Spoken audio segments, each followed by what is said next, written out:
Okay, so there's always something worth mentioning when you're putting these motors together. You know, I didn't clean the head as good as I should have. Didn't send it to a machine shop, didn't feel that it was necessary. Everything that I have done, spec'd out, was perfectly fine. I know there's some people saying, oh, it'll last another 50 years if you just send it to the machine shop. Well, it probably would last another 50 years if I sent it to the machine shop. Problem is, I didn't send it to the machine shop because, like I've said 100,000 times, this tractor is not going to be used like it was when it was brand new. If it gets used 50, 100 hours a year, that'd be a hell of a lot for it. So with that being said, everything inside is new, right, Joe? Right. The funny thing is, and I didn't say anything before, I am at top dead center. My timing marks are where they're supposed to be for top dead center. And when it's top dead center, there's supposed to be play here in the tappets. Well, this tappet has some play in it, or this rocker arm here has some play in it, but this one here is depressed. Yep, depressed. So, with it being depressed like that, yeah, this one here and this one here are both at top dead center because that's the number 1 and that's the number 6. That one's getting injected. This one is not being injected. Therefore, it's, you know, it's where it belongs. The timing gear obviously is where it belongs. I have the 15 degrees like that at top dead center, so we're good. We're good there. But because I put the new cam bushings in, yes, the new cam bushings, there was enough play in the old cam bushings, so the last time these rocker arms were adjusted, this one here's got some play to it, which, to be honest with you, it shouldn't. The last time these cam bushings were, or these valve rocker arms were adjusted, they were adjusted while the cam bushings were in such poor shape that there was a lot of play. So anyway, we're going to go ahead and put this flywheel on, which weighs like 4 million pounds, and get that part of it going. I got the new gasket in, seals in. What else? I think everything's pretty well done. Oh, injector pump is broken. I'll show you that in a later video, how bad that actually is. Twisted the shaft off, so the head seized. There's $1,000. Goodbye.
at some point.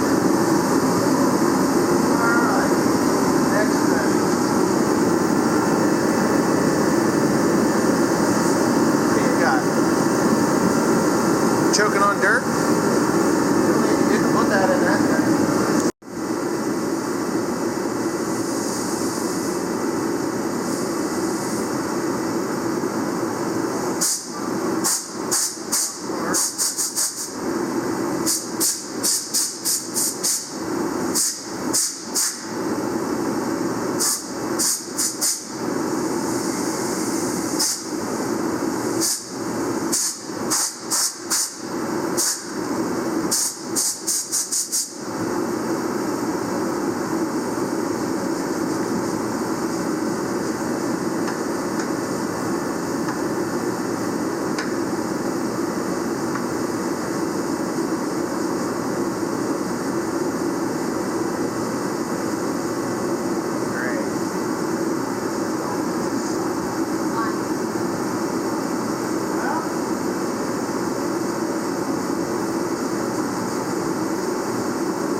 Okay, so it's driving me a bit bonkers to listen to this, these heaters in this shop, but I had to have them on because Teresa, as you know, is from the Philippines, and cold weather and Filipinas just don't get along. So I figured I'd just get this last segment in here. I'm not replacing the clutch. I'm sure there's a few people that are cringing, but I'm not going to replace the clutch in the tractor at this time. There's really not enough wear on it to warrant me replacing it. So what I've done is I've gotten some gum cutter. I soak it down, and then you blow it off, and that gets the oil from the leaky rear main seal, the ex-leaking rear main seal. I have replaced that seal. And, so I'm just getting that oil off, then you blow it out, and you do it a couple of times. And as long as you get 90% of the oil out of it, you're doing pretty good. Will it slip? Possibly. Will that oil cause a major ass ache? Possibly. But that's okay, because, like I've said 1,000 times, I'm not going to be using this tractor, to pull plows and discs and other things like it did when it was new. It's basically going to be little bale wagons, and things like that. It's going to be the go-to yard tractor because it's going to look nice and, shiny, new, and beautiful. So, with that being said, we're just going to go ahead and put this thing together. I've sped it up, just about 400% just so that I can fit it all in here.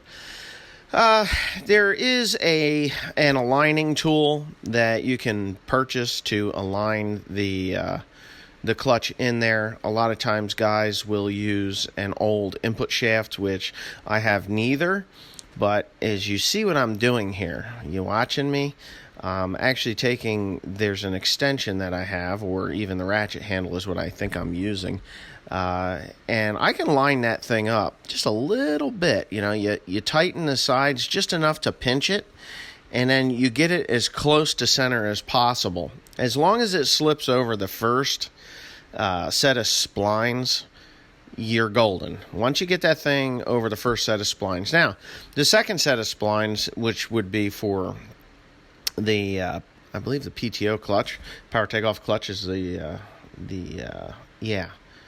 one towards the front of the tractor. Don't quote me on that, but I'm pretty sure that's the one it is. It's been a while since I even knew which one was what. But yes, the one to the front is the power takeoff clutch. All you do is you open up the little door to the housing, the transmission housing there, and there is a place you can put a screwdriver in and turn the flywheel as you are feeding that engine into the transmission housing, or that flywheel into the transmission housing. And what it'll do, as long as you've got one set of splines, it'll come around to the other side, and even if it's off center just a tiny little bit, it will slip in. It'll slip in, and then it will actually align itself. So when you're sliding that engine into the transmission, which you'll see pretty soon here in the next couple of videos, I do get this thing back together. It is in the tractor. The tractor's pretty well back together right at this moment. I have not started it yet. I am going to do the start live on YouTube because I'm out of YouTube jail. So, yeah, so it hasn't started, but the tractor's pretty well back together. I'm waiting on that hydraulic pump and a new radiator because the radiator is shot. This project went from a $4,000 project to an $8,000 project pretty quickly here. And I'm okay with that. I said to some of my other in Patreon, my Patreon account, they have donated money to Patreon to do projects like this, and I've used that money to do this tractor. This was paid for by Patreon, so I'd like to thank everybody that is subscribed to Patreon, and you will be getting one, probably a 2-part video on this tractor rebuild. It's going to be very long, hour at a time kind of thing, and you'll be able to watch it there.